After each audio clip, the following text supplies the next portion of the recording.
What's up, Mr. Alexander? How you doing? Doing fine, man. How you doing, Jake? It's an honor to be here too, man. How are you? I'm doing amazing right now. Really excited to do this, and obviously got to thank you for just being super special to me, willing to come on, and being so nice to me when we met back in Vegas at the Summer League. That was really something amazing. So I just want to thank you for all that and for being willing to come on. Got you, my guy. Like I said, when I see guys like you guys inspire me to do more. Like when I see youth like you doing good things like this, so yeah, I got you guys. Anything you want, I got you. You know it. So let's hop right into it. And I have obviously so much to ask you about Shea, about your foundation. But the first thing I want to ask you is you're obviously Shay's number one fan, and I love seeing just how supportive you are of him. It's really something amazing. Just makes me smile. But this is something that we see with a bunch of other NBA players as well, with their dads being super supportive. So I just want you to be dead honest for a second. If you and Tyrese Halliburton's dad went one on one, head to head, right now, you got that matchup, right? You're taking that. Depends on what the matchup is about. If it's about ball, then I don't know.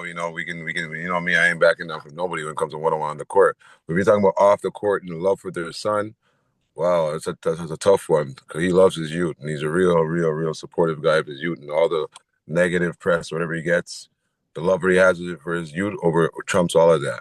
So if you're talking about what's the competition? Love for your son? Well, I was I don't talking know. basketball, I but don't know. I yeah, don't know if it's love for your son or I don't know. We might have to go at it. If it's basketball, then come on now, dog. Stop this. You want me to answer that? Don't play with me. exactly, exactly. And by the way, both the Pacers too. Another team I love here in Canada because of how many Canadian players they have. They have a bunch of good Right. Canadian players there. So yeah, that's a good fan base to be going for too. 100%, man. You grew up as a baller, right? You went to high school, I read, in Toronto. You played high school basketball, led your team to a city championship. Tell me about your game back then. You were able to move quickly, get to the line as easy as Shea. What was your game like? Shay's game is a little bit more, I'd say, advanced than mine. To put it like light, right? I'll put it nicely. But yeah, I had a little game. I did my thing, and yeah, I was just my thing was just more about competitive and making it work and just getting a W, bro. Like I was a point guard. I used to make other people better around me. But if I needed to score, I could score. And I was a two-way player. I'm not making nobody score on me. There's no sense in scoring and making the next guy score on you. How does that work? Now it's 0-0. You know what I'm saying? That's what my thing was. Just score and just don't make them score. Exactly, for sure. We're gonna talk about, by the way, just how competitive you are in a second. But you mentioned what type of player, how incredible Shea has become, and just you obviously played a huge role in what Shea is today. You coached him and your nephew, Nikhil Alexander Walker, and it just like, did you ever think that he could get to the level he is today? It's like one thing to make the NBA, but to win a championship, an MVP, a Finals MVP, that's literally like next level. Like when you were coaching him, like did you ever like expect this at any point? To tell you honest truth, and I don't want to sound overconfident or cocky in any way because we're not really humble and blessed with what we got and how what we accomplished. But if you know these kids from their young age or you've seen them play, and these guys, people that played with them or coached against them or played against them can contest to this that they're really ahead of their time from an early age. And my thing was that if someone's ahead of their time, you can't allow someone to be ahead of their time and not at the same time push them to be great, right? If you see a kid that's like in I don't know 3 4 years old and he's really wise, yeah, you probably get the advice to put him in Montessori school or put him in some kind of you know what I mean, private school or something to push their abilities because if you don't, they'll still always be great, smart kids, but they won't be to their potential. They won't be the rocket scientists that they're supposed to be. So when I saw them playing ball at a young age, I just knew that these guys are special. I'll tell you that. I'm not gonna lie and pretend like I didn't see this gift that they had. But at the end of the day, I also seen that guess what? It's gonna be something that they don't have to work at to get to that level and anything's possible type of thing. I'm the type of person that I vision, yeah, you call it dreaming, but to me it's more like visioning and seeing stuff and seeing that, you know, it's something like that can happen from Canada, it's like, wow, that's really a big, like, that'd be big if it happened from Canada. It doesn't happen all the time. But when you see kids playing the same game that everybody's playing in America, and they're drop stepping, turning in, elbows tucked in, footwork, and they're doing the same thing from a young age that like a 12-year-old is doing at 7 years old, you got to start thinking like, maybe, wow, these guys might be able to make it to somewhere professional. NBA, now, you know what I mean? This is like reaching for the For moon, sure. right? But that's what we reach for. That's what Shea reached for. That's what Tomasi, all anybody around me. That's what the whole No Fruits Foundation is about. Never opting for less. Unified knowledge equals success. So when you vision, Love you think that. that you can do anything, right? So if you don't reach at the moon, you're gonna fall. Like that saying, you're gonna fall in the clouds. You'll still be above everybody else. So I know it's a long answer to your question, but to answer your question, I didn't see them going to the NBA like I had to go to the NBA for sure, but why not type of thing. And if they keep on working on their game, that was my take on it. For sure.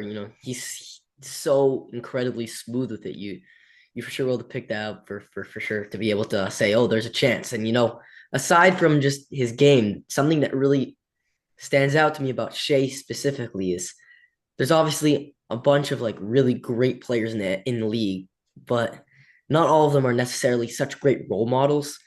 And some of them don't even have like such magnetic personalities. But if you look at Shea, it's just like he's just an incredible role model. The way he carries himself, he leads himself. He always includes every teammate in his post game interviews. Like these are things that are just so important for like kids that are looking up to basketball players. Like it's really amazing. And I want to ask you, like, do you think he's the clear cut face of the league? And do you think this has anything to do with why he is? Um, I think he has the potential to be. I think face of the league is something that you guys get the title to, as opposed to me and Shay, right? It's more like the media, people's opinion, but as opposed to like his on the court game, his off court game. There's no reason why he couldn't be. He's a model citizen. He does everything, like I said, on the court and off the court, right? So I don't see why he couldn't be. And I think it does have a lot to do with how he moves off the court, how he includes his teammates and everything he does, and how he realizes that he can't do all this by himself. So yeah, I think that would definitely be a factor in him being the face. But like I said, we'll let people decide that stuff. You guys want to call us the face, call us the face. We focus on what we can control, which is what we do on the court and what we do off the court. That's about it. Well, I know everybody loves him. He's just so magnetic, amazing. There's like a thing that he's so smooth with it, right? So I think I don't remember where I saw this clip, but I saw a clip of I think it was at the All-Star game, maybe Right. something. And Giannis was in the locker room with Shea. And he's like, just give me some of your aura, just teach me how. It's like something amazing. Giannis is a funny guy. So that was something I just love. That was Yeah, something I love. yeah, that was hilarious. Yeah, he's like, oh, yo, Shay. He walks in and he walks like this. They gave you a step back like Shay. Shay's like, yeah, you did it right. You actually did it right. Yeah, that was funny. So, I love Giannis. He's hilarious. yeah, for real. Um, yeah, so getting back to Shea, so he now obviously has this opportunity coming off a championship to not only just win one another championship, but it's really an opportunity to create a dynasty with this Thunder team. Him, Chet, Jalen, all locked up now. Incredible role players are there too, with Lou Dort, who's also Canadian, Alex Caruso, Isaiah Hartenstein, much more. Like the list literally just goes on. It feels like he's in such a sweet spot right now, Shea, to do some magical things. And obviously that means with his new contract as well, there's no chance this would ever happen now. But there was definitely rumors not that long ago, well, a little while ago, but not that long ago, that there were conversations over the past about trying to get him to become a Raptor.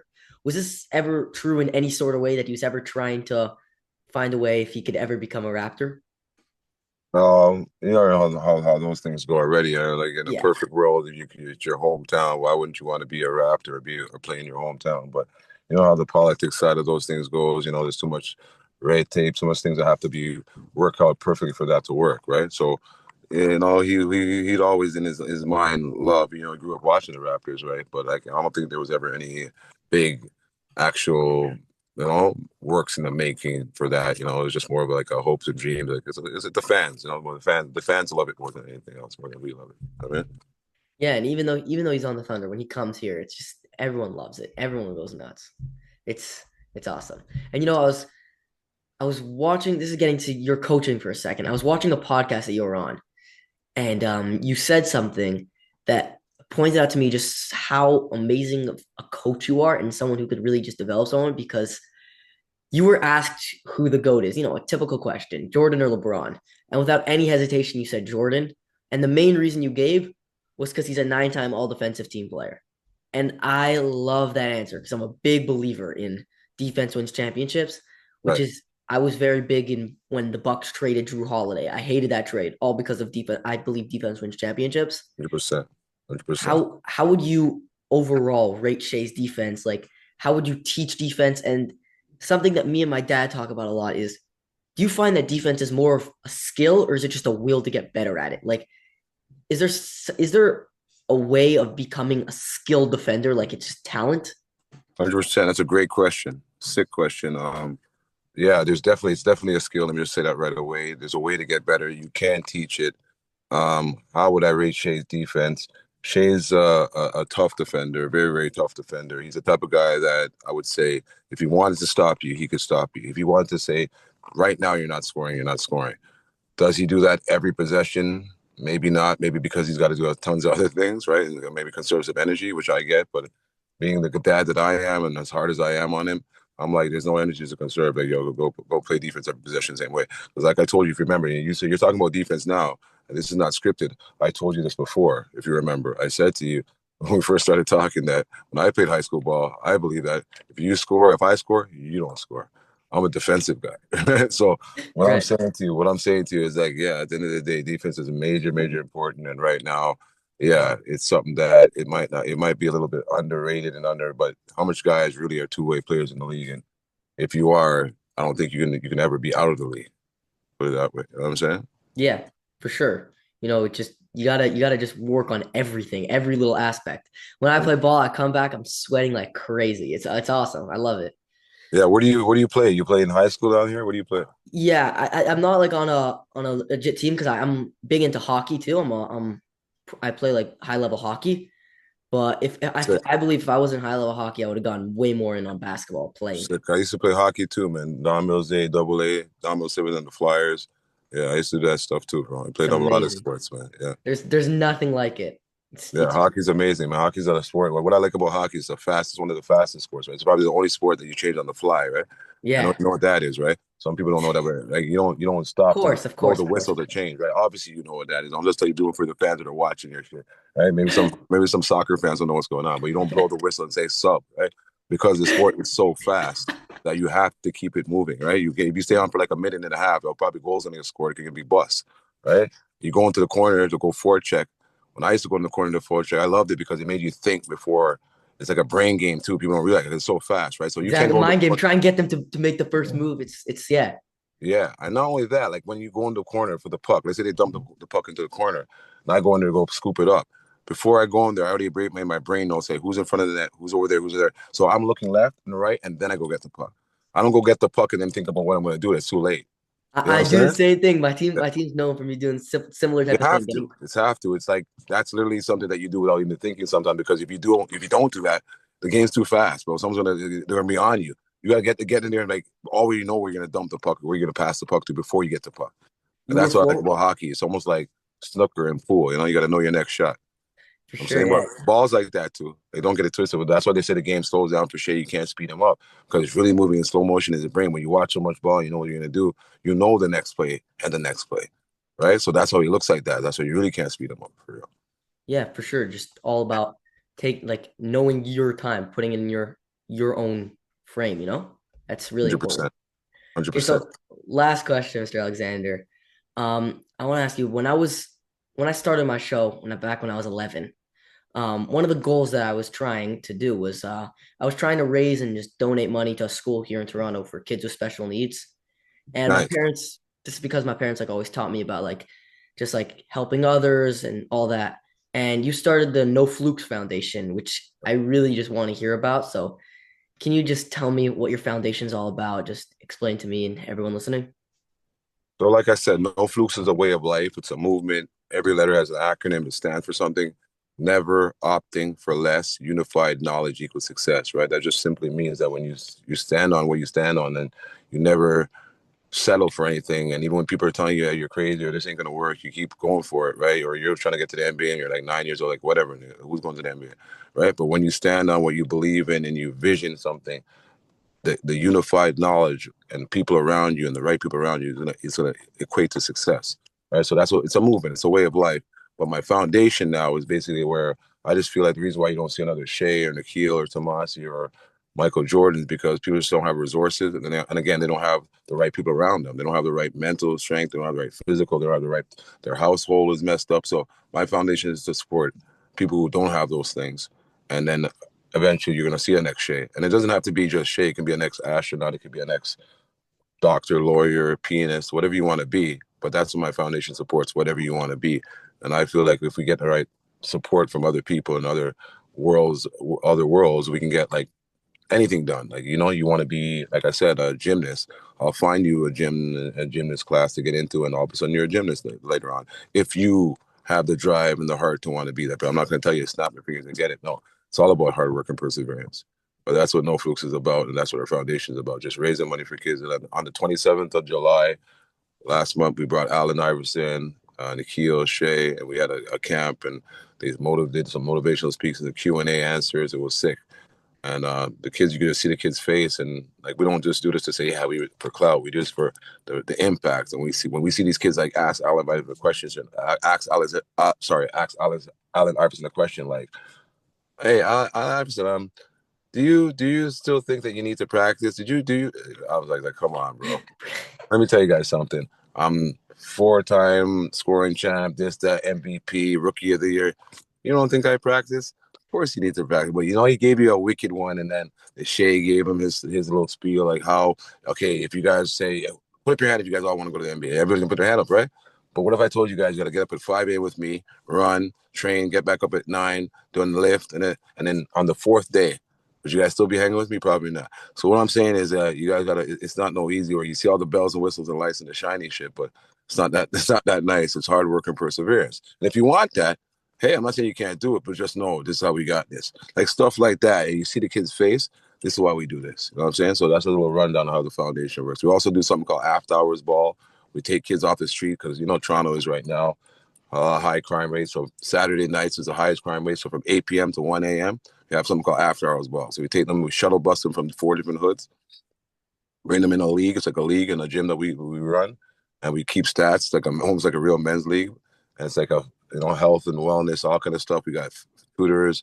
We got like a little DJ playing music, and then at the end of the night, we keep score stats, leading scorer, leading rebound, everything, and then you get a little prize at the end of the night. Long story short, it's just to keep you off the streets and make you feel like I don't want to do that. I'd rather be here. You know what I'm saying? And Yeah, that's for so. sure.